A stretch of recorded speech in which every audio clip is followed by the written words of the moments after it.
प्राचीन समय में एक राजा था जिसका राज्य बहुत बड़ा था। एक दिन राजा अपने सैनिकों के साथ राज्य भ्रमण के लिए निकल पड़े। भ्रमण करते हुए राजा की मुलाकात एक प्रसिद्ध संत से हुई। उस संत की बातों ने राजा को बहुत मोहित किया और उनको वह संत बहुत प्रिय लगे। तो राजा ने उस संत को अपने राजमहल में भोजन के लिए आमंत्रित किया। अगले दिन वह संत राजा के महल में पहुंच गया। वहां पर राजा ने संत को अच्छे अच्छे पकवान खिलाए और संत की खूब सेवा की।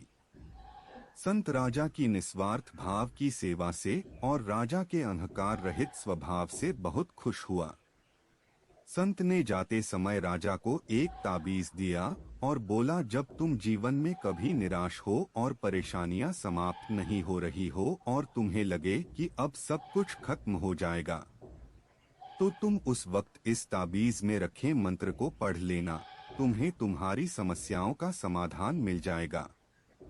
लेकिन एक बात याद रखना, इस ताबीज को अच्छे दिनों में मत खोलना।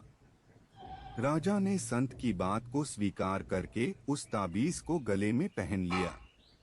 कुछ दिनों बाद राजा के राज्य में दुश्मनों ने आक्रमण कर दिया।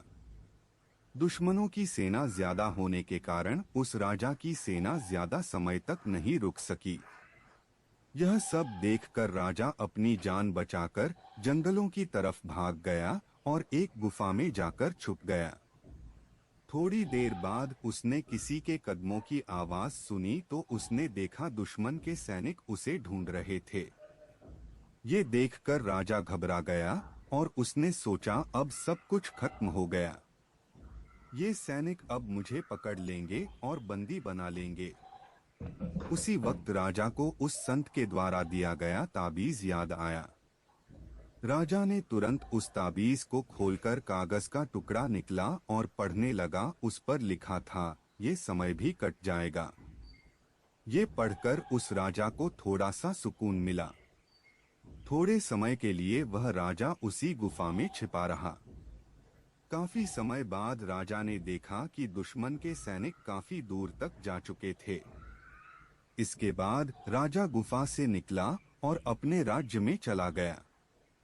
इस तरह से उस राजा ने अपनी जान बचाई। कहानी से सीख। दोस्तों, इस कहानी से हमें यह सीख मिलती है कि आपके दिन अच्छे हो या फिर बुरे दिन हो, आपका समय हमेशा बदलता रहता है। इसलिए हमें अच्छे दिनों में अहंकार नहीं करना चाहिए और बुरे दिनों में बुरे समय बीतने का धैर्य रखना चाहिए। जो लोग इस बात का ध्यान रखते हैं वो लोग बड़ी बड़ी समस्याओं से बच जाते हैं।